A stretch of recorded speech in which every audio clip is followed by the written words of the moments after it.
Hai, ketemu lagi. Masih part 2-nya ya. Tadi saya potong di bagian anatomi fisiologi. Dan sekarang kita lanjut ke gimana cara memeriksa telinga kita ya. Yang saya ada di rumah ini nih. Kita memakai namanya otoskop. Otoskop. Alat ini adalah oto telinga, skop melihat. Cara untuk melihat telinga ada dengan otoskop. Ini yang paling sederhana, yang mungkin ibu-ibu bisa membelinya sendiri untuk memeriksa, dan caranya cukup gampang. Ini ada beberapa pilihan corong untuk diganti sesuai besar kecilnya telinga. Nah ini ya, ada tuh 2, 3, 5, 6, ada 6 corong yang bisa dilepas dan dipasang, disesuaikan. Ini saya coba di ukuran kedua ini. Caranya juga cukup gampang. Setelah dipasang, kita isi baterai dan nih, bisa melihat dalam telinga Anda. Oke, nanti bisa lihat di sininya, di bagian sini ya, itu ada kaca atau cermin cembung sehingga dia bisa membesarkan apa yang terlihat di dalam telinga kita. Bisa kita lihat di sini, dan cukup hanya sebatas melihat ya, untuk melihat apakah ada masalah atau tidak. Kalau memang ada masalah, misalnya obstruksi atau gumpalan, earwax atau kotoran telinga, jangan sekali-kali ngambil sendiri ya. Takutnya kalau digunakan cotton bud itu malah masuk ke dalam. Tapi kalau apabila ada pakai pinset juga tidak memungkinkan, karena ini kacanya model paten, tidak seperti yang dimiliki oleh dokter-dokter spesialis THT atau dokter yang ada di klinik yang bisa digeser kacanya. Ini tidak bisa. Jadi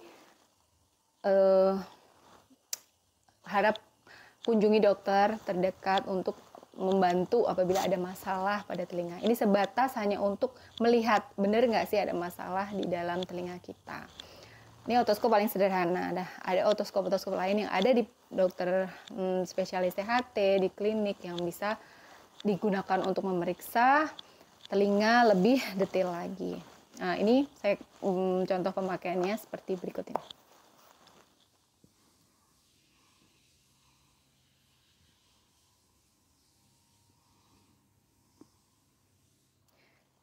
Oke, jadi cara kerja otoskop pada dasarnya adalah jelas ya, untuk memeriksa telinga. Perangkat ini memiliki cahaya juga lensa pembesar pada ujungnya. Seperti saya jelaskan tadi, lensanya pasti cembung sehingga bisa melihat bagian dalam telinga dan seolah diperbesar. Sebelum menggunakan otoskop, kita akan melihat dulu telinga bagian luarnya clear atau tidak, secure atau tidak, baru agak masuk sehingga sampai ke kita bisa melihat membran timpani yang berwarna kemerahan. Di situ dokter akan menilai. Kalau memang ada masalah, pasti warnanya akan berubah. Kecembungannya juga membran timpani akan berubah. Ya, kalau ada peradangan, ada tanda-tanda lain, misalnya sampai ada penanahan, akan terlihat warna lain yang ada di situ, atau bahkan mungkin ada cairan yang keluar. Itu yang bisa menilai tentu dokter yang memeriksa. Jadi minimal ya yang bisa kita lakukan di rumah itu adalah melihat adanya adanya obstruksi atau tidak, sehingga menyebabkan seorang anak ini tuli konduksi. Ini sering terjadi loh pada anak usia di bawah 5 tahun terutama. Apabila kecenderungan earwax-nya itu keras, dia akan menggumpal dan menyebabkan susah untuk dikeluarkan. Secara alami, earwax ini itu bisa keluar dengan sendirinya. Dia akan keluar apabila dia memiliki kemampuan untuk dikeluarkan oleh silia atau rambut-rambut yang ada di ear canal tadi, di liang telinga. Namun apabila tidak bisa dikeluarkan, dia akan menggumpal sehingga menyebabkan obstruksi atau hambatan. Nah, seorang selain tidak bisa mendengar dengan jelas, akan terasa sakit karena dia menekan pada sisi-sisi dinding ear canal, bahkan sampai mendesak membran timpani. Maka sering-seringlah dilihat, hanya cukup dilihat saja. Apabila clear ya sudah, nggak usah dilakukan aplikasi cotton bud dan sebagainya.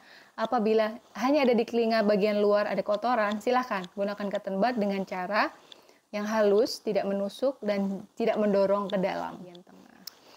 Oke, jadi begitu ya fungsi dari otoskop. Cukup mudah digunakan dan cukup mudah diaplikasikan, khususnya yang sederhana seperti ini. Tapi sekali lagi saya ingatkan, apabila ada penyumbatan, apabila ada tanda peradangan, segera periksakanlah diri kita atau mungkin anak-anak kita atau mungkin siapapun yang kita ketahui ada masalah di telinga, terutama yang pertama gejalanya itu susah mendengar, terus adanya tinnitus atau rasa tidak nyaman pada telinga seperti berdenging ya. Kemudian bisa juga terasa seperti gangguan keseimbangan dan yang berhubungan lain dengan telinga, segera periksakan diri ke dokter. Ya, oke. Jangan sampai terlambat, jangan sampai membran timpani kita ada masalah gitu deh. Jangan mendiagnosis diri sendiri, tetapi ketika ada masalah, segera periksakan ke dokter yang dipercaya. Oke? Nah, demikian video tentang telinga dari part 1 dan part 2. Tambahannya dikit banget sih sebenarnya. Apabila ada pertanyaan, sekali lagi silahkan di kolom komentar. Dan mungkin ada saran saya harus bikin video apa lagi, monggo loh, silahkan. Semoga saya bisa menjelaskan lebih baik lagi ke depannya. Demikian, wassalamualaikum warahmatullahi wabarakatuh. Sampai ketemu lagi, dah.